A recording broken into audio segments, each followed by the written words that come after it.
Daniela, fíjate si tu compañera se conectó, por favor. La del ejercicio o la de la electroterapia, cualquiera de las dos que empiece al fin, que son temas diferentes. Pues del equipo de ejercicio solo está Ale y de electroterapia no ha entrado Janet. Ya vi que se salió del consultorio, yo creo que fue al área verde.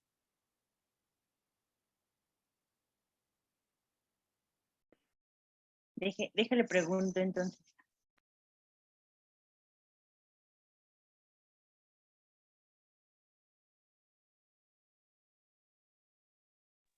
De todos modos, tú tienes la presentación, ahora sí que preséntala, para que la vayamos viendo, por favor, y que llegue Janet al área verde Sí, y que creo se que conecte. ya entró Janet. Okay.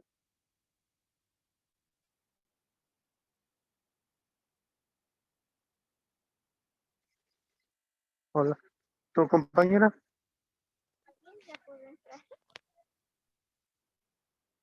Doctor, Ande. bueno, mi tema es reposo prolongado y ve que había dicho que lo dejábamos hasta el final, pero ya no nos confirmó. Entonces, ¿lo dejamos al final o para el 17 Sí, de marzo? no, Ah, al final. Que sí, estas son 104, imagínate las del otro. Se va a entrar como 250 diapositivas. No. Mejor hasta el final. ok, gracias. Entonces, electroterapia. Ya había tu compañera parada ahí. Con su flexión de rodillas, una marcha independiente, pie sobre lo plano. Ah, no, ¿verdad? No estamos hablando de eso. Sí, ya estoy compartiendo la pantalla, doctor.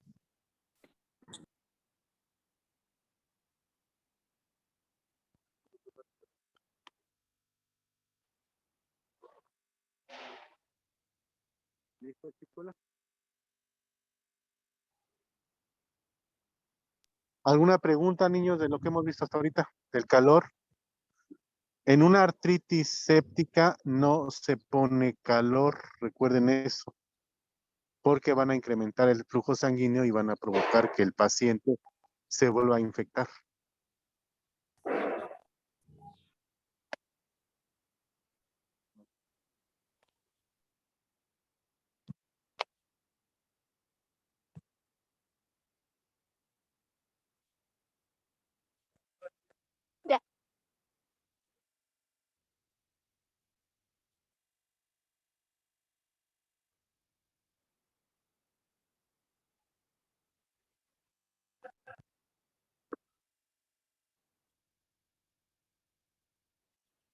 Listo. Buenas tardes, compañeros. Vamos a continuar con la presentación de lo que estábamos viendo ayer.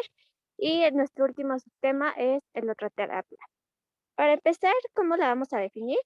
Pues se basa en los efectos fisiológicos del paso de una corriente eléctrica a través del cuerpo. Hay que recordar que una corriente eléctrica va a ser el flujo de partículas cargadas. Las partículas cargadas son los que conocemos como electrones o iones. ¿Le puedes cambiar, por favor?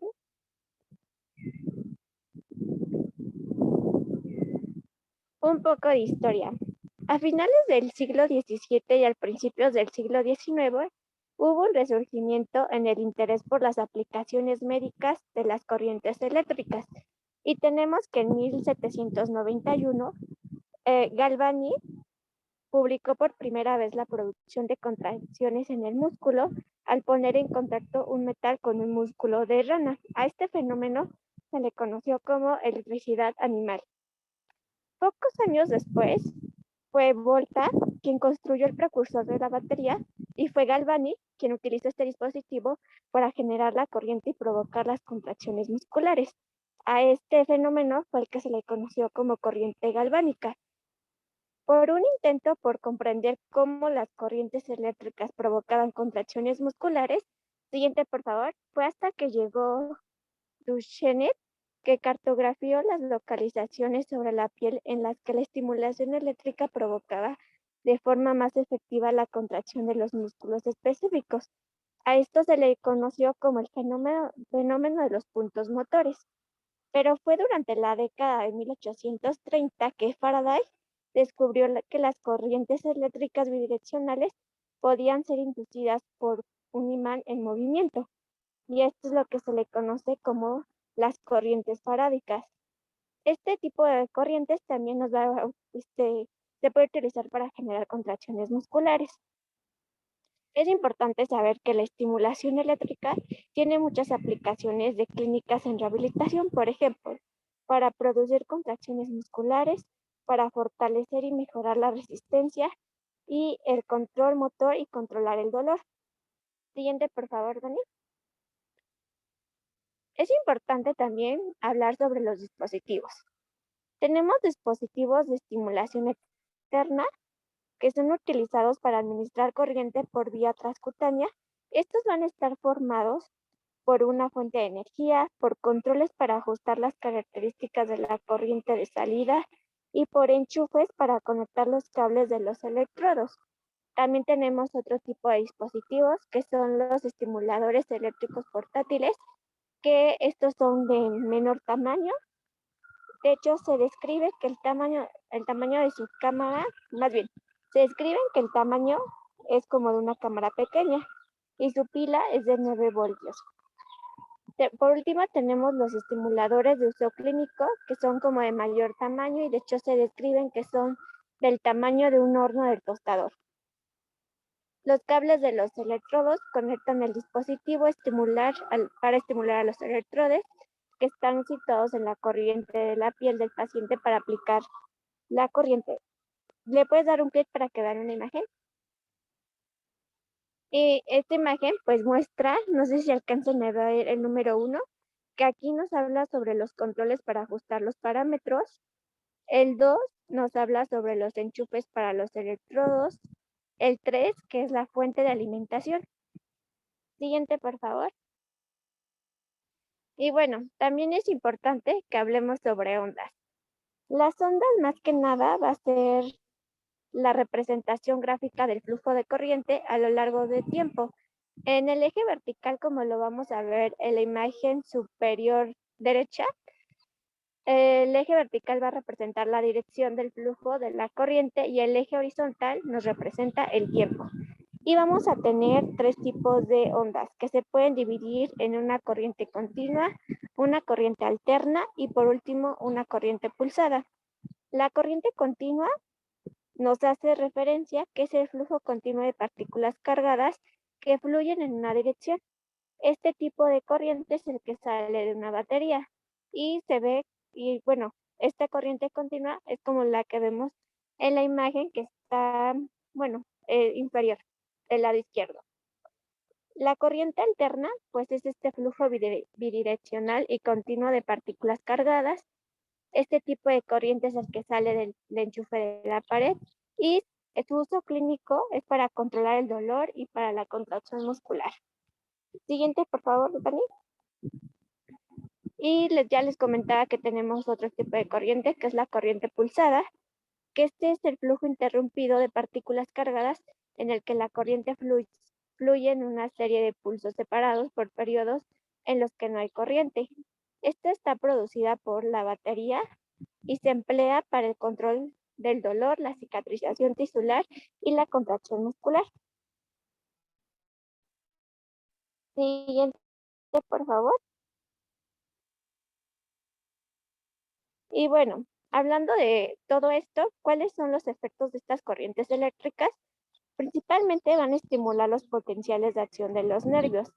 En la mayoría de las aplicaciones clínicas, las corrientes eléctricas van a ejercer un efecto fisiológico despolarizando las membranas nerviosas, produciendo de este modo un potencial de acción, que se le conoce como la unidad de mensaje del sistema nervioso. Para estimular un potencial de acción, una corriente eléctrica debe tener una amplitud y una duración suficiente. Una vez que se ha estimulado este potencial de acción en un nervio, este puede de todo el trayecto del axón del nervio hasta que llegue a su extremo. El extremo de un nervio motor es un músculo y si estamos hablando de un nervio sensitivo es la médula espinal. El cuerpo pues va a responder a estos potenciales que llega a su extremo de la misma manera que responde a los potenciales de acción iniciados por estímulos fisiológicos, produciendo contracciones musculares cuando estamos hablando de un nervio motor y una sensación de hormigueo cuando estamos hablando de un nervio sensitivo. Siguiente, por favor. Pues es importante saber las contraindicaciones. ¿Le das un clic? La primera contraindicación que nos vamos a enfrentar son marcapasos cardíacos. ¿Le das otro, por favor? Se debe evitar la estimulación eléctrica en las áreas cervical del hombro y del lumbar superior en pacientes que portan marcapasos, ya que esta estimulación eléctrica puede interferir en el funcionamiento de estos dispositivos. ¿Le das otro, por favor? La segunda contraindicación es la colocación de los electrodos sobre el seno carotídeo. Hay que tener cuidado para evitar colocar electrodos sobre la cara anterior o lateral del cuello, ya que la estimulación de estas zonas puede inducir un descenso rápido de la presión arterial y de la frecuencia cardíaca que ahora sí que el paciente lo refleje como un desmayo. La tercera contraindicación va a ser zonas con trombosis arterial. ¿Le das otro, por favor? Ya que esta estimulación puede aumentar la circulación, lo que incrementa el riesgo de que se liberen los embolos. Y nuestra última contraindicación es el embarazo. Como tal, todavía no se conoce bien los efectos de esta estimulación, pero lo mejor, o más bien se recomienda, ¿le das otro clic? Se recomienda no colocar los electrodos de estimulación de forma que las corrientes puedan alcanzar al feto. Siguiente, por favor. La posición del paciente. Bueno, más que nada aquí, la posición del paciente va a quedar definida por la zona que se va a tratar, ahora sí que los propósitos del tratamiento y el dispositivo que se va a utilizar. Es importante prestar atención a la comunidad y el bienestar del paciente. Vamos a tener también diversos tipos de electrodos, los cuales los que más se utilizan son los que son desechables y flexibles y tienen una cubierta de gel que actúa como un medio conductor. Este gel reduce la resistencia eléctrica entre el electrodo y la piel. Los electrodos que se conocen como autoadhesivos se pueden diseñar para un solo uso o para múltiples usos en un periodo de un mes o más. El número de veces que puede utilizarse ahora sí que este tipo de electrodo, pues va a depender del tipo de grosor de la cubierta de gel y también pues más que nada del cuidado que se le dé. La selección del tamaño y de la forma del tipo de electrodo, pues va a depender lo mismo de los propósitos del tratamiento y de la zona que se va a tratar. Siguiente, por favor. Ahora bien, la colocación de los electrodos. Para garantizar una liberación homogénea de la corriente, los electrones deben apoyarse suavemente sobre la piel sin arrugas ni defectos. También no se deben de colocar directamente sobre prominencias óseas, por la mayor resistencia del hueso y porque la mala adhesión de los electrodes en superficies con muchos relieves pues pueden reducir su efectividad. La distancia o el espacio entre los electrodes influye sobre la profundidad y el trayecto de la corriente eléctrica a través del paciente. Es decir, cuando más cerca estén los electrodos, más superficialmente viajará la corriente. Y por el contrario, cuanto mayor sea la distancia entre los electrodos, a mayor profundidad se desplazará la corriente. Siguiente, por favor. Bueno, ahora vamos a comenzar con las indicaciones. La primera indicación en la que vamos a hablar es sobre el fortalecimiento y la coordinación muscular. ¿Cuál va a ser la posición del paciente? Cuando la estimulación eléctrica se aplica para fortalecer el músculo, se realiza con el músculo posicionado en la mitad de su longitud disponible. Esto se puede conseguir sujetando la extremidad para evitar que se mueva a través del arco de movilidad. El tipo de electrodo que se va a usar son los autoadhesivos desechables. La colocación del electrodo, pues cuando se aplica corriente eléctrica para la contracción muscular, se debe colocar un electrodo sobre el punto motor del músculo y el otro sobre el músculo que se va a estimular, de modo que la corriente viaje entre los dos electrodos en paralelo a la dirección de las fibras musculares. También es importante saber que estos electrodos deben estar separados al menos 5 centímetros para que no queden demasiado cerca de uno del otro. Siguiente, por favor. La onda. ¿Cuál es la onda que se va a utilizar para el fortalecimiento muscular? Pues es la onda pulsada bifásica. La duración del pulso pues debería de ser entre 125 y 350 para estimular potenciales de acción en los nervios motores.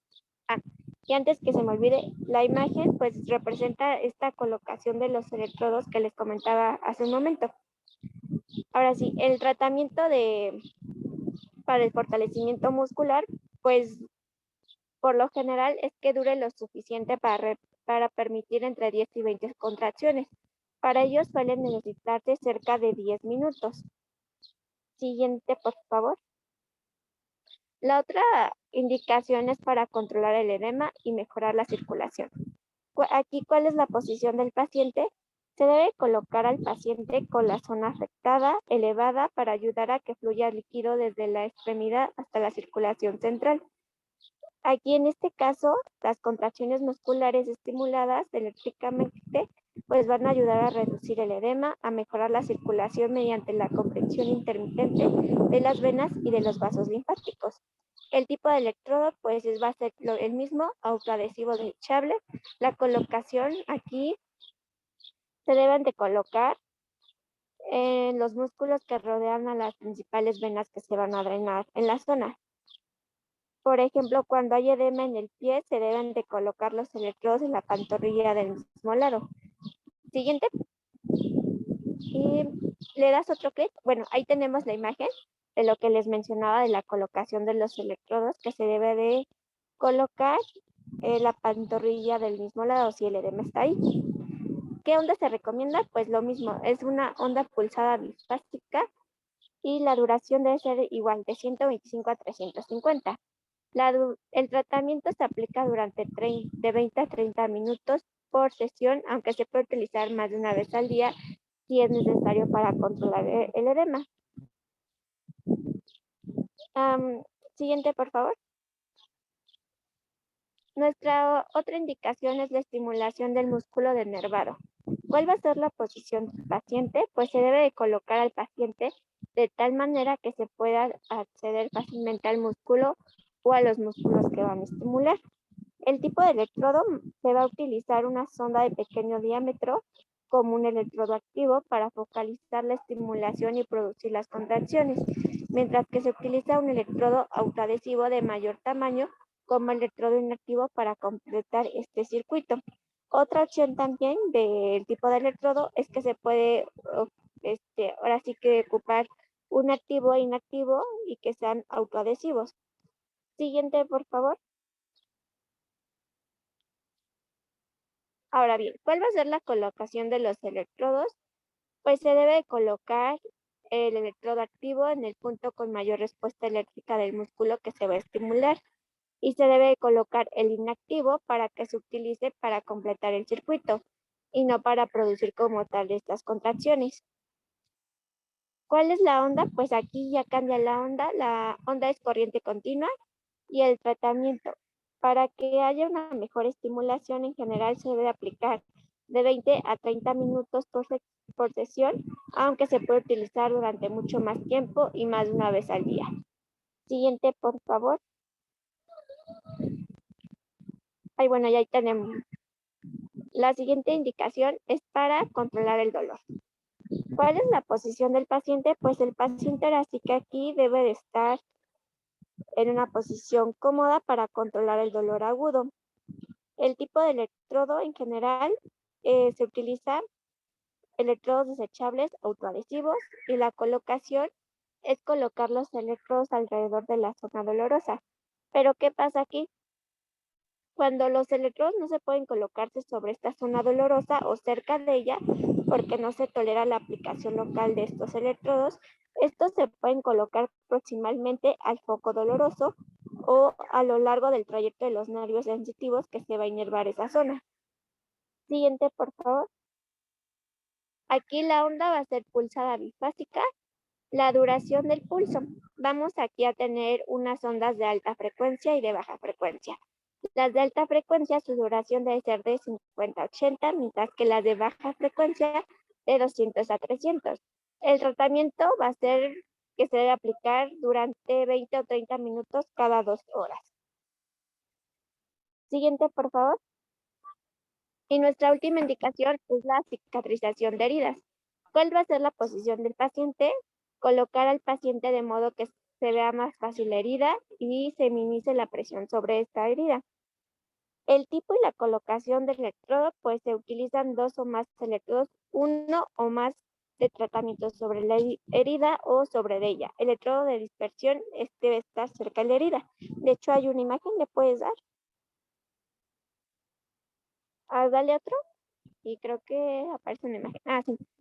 Como vemos en la imagen, así es como se deben de colocar este tipo de electrodos. La onda va a ser monofásica, la duración es entre 40 y 200 y el tratamiento es durante al menos 5 días a la semana con una duración de 45 a 60 minutos. Siguiente.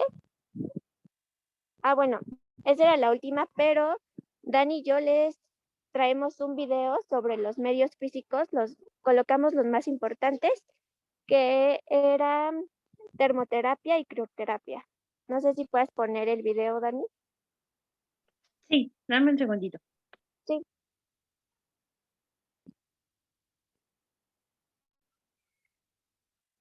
Bueno, les voy platicando el video. Se trata sobre una lesión aguda. Bueno, creo que es un esguince de tobillo. Entonces al paciente se le aplica primero una crioterapia y después una termoterapia. Y aquí por ejemplo, en la crioterapia vamos a ver cómo son las bolsas, el congelador especial y para lo mismo para la termoterapia vamos a ver cómo es la colocación es muy fácil, pero para que veamos el material.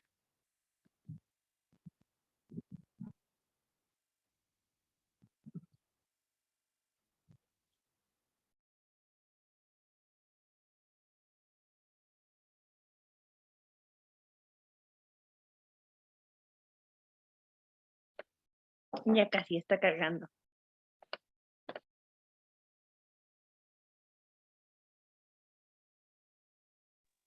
Mientras, la electroterapia entonces son medios en donde se utiliza la electricidad para mejorar edema, dolor, reeducamos o fortalecemos los músculos, dependiendo cómo tengamos al paciente.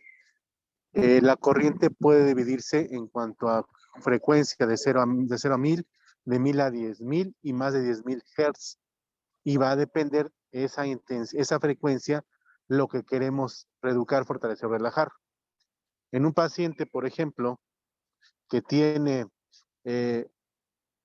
la parálisis facial, el músculo está denervado, no existe contracción. Entonces ahí voy a usar una exponencial, así se conoce, una exponencial para hacer que, ahora sí que estimular el músculo denervado. Si yo quiero reeducar, cuando reeducamos es que el paciente no complete el arco de movimiento, está en -3, está en 2 o en 1 la contracción del músculo en la escala de Lovett. Ahí yo puedo usar corriente farádica en 1 y en 2. Y si yo quiero fortalecer, voy a utilizar la corriente rusa, que son 50 Hz. Eso es, entonces hay aparatos, se han visto en la televisión, que te dice, te pones la corriente rusa y te vas a poner todo bien, trabucles. O sea, no es así tan fácil. Sí hay corriente que te funciona, pero hay que ver cuál es el tipo de corriente que está manejando, que si es continua o bifásica o pulsada, a ver qué tipo de corriente es para decirte si funciona o no el aparatito que está manejando la televisión.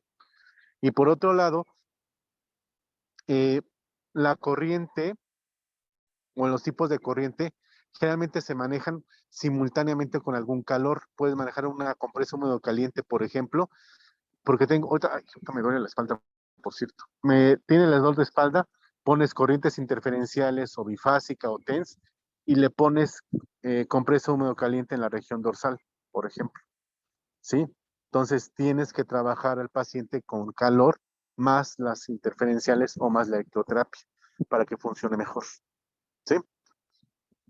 Ahora sí pasa el video.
Denme un segundito.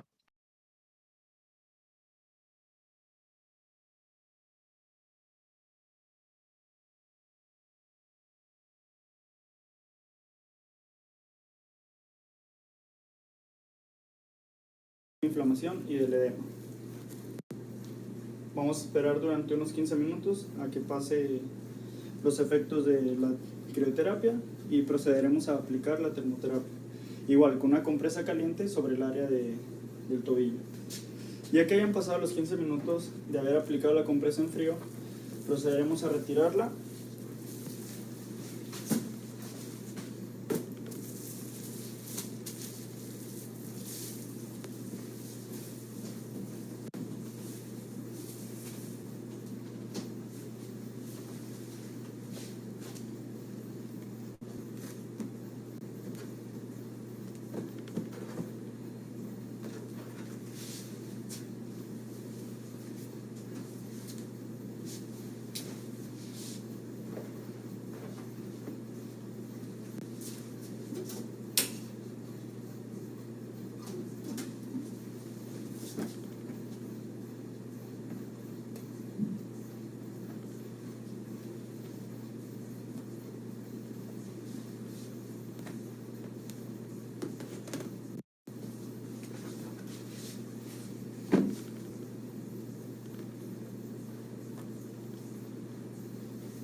Procederemos a poner la compresa caliente en el área afectada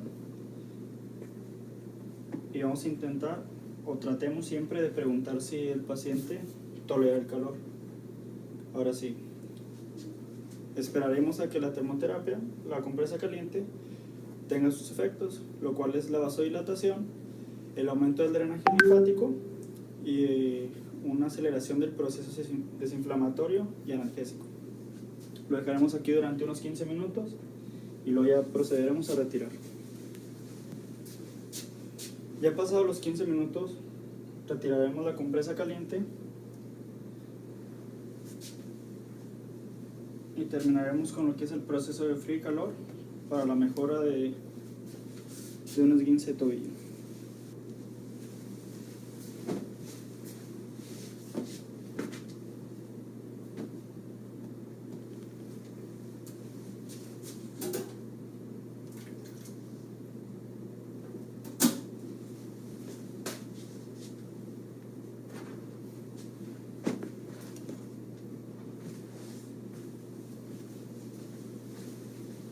El proceso de la crioterapia y de la termoterapia es un proceso recomendado utilizarse 1 o 2 veces al día hasta que la inflamación se elimine y el paciente presente una mejoría, para después continuar con una terapia de fortalecimiento. Esto por mi parte es todo. Gracias.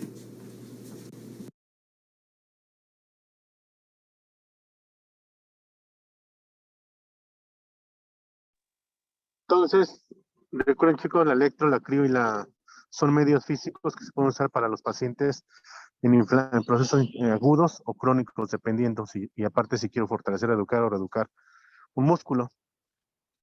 Ahorita dejamos hasta aquí porque voy a llevar a los niños, a estos niños que tengo aquí, para que vean todo lo que es los medios físicos que tenemos aquí en la unidad. Nos vemos mañana, chicos. Cuídense. Bye bye. Y ahí después hay preguntas, Daniela, por favor. Sí, doctor. Vámonos. Gracias, doctor. Queremos. Bye bye.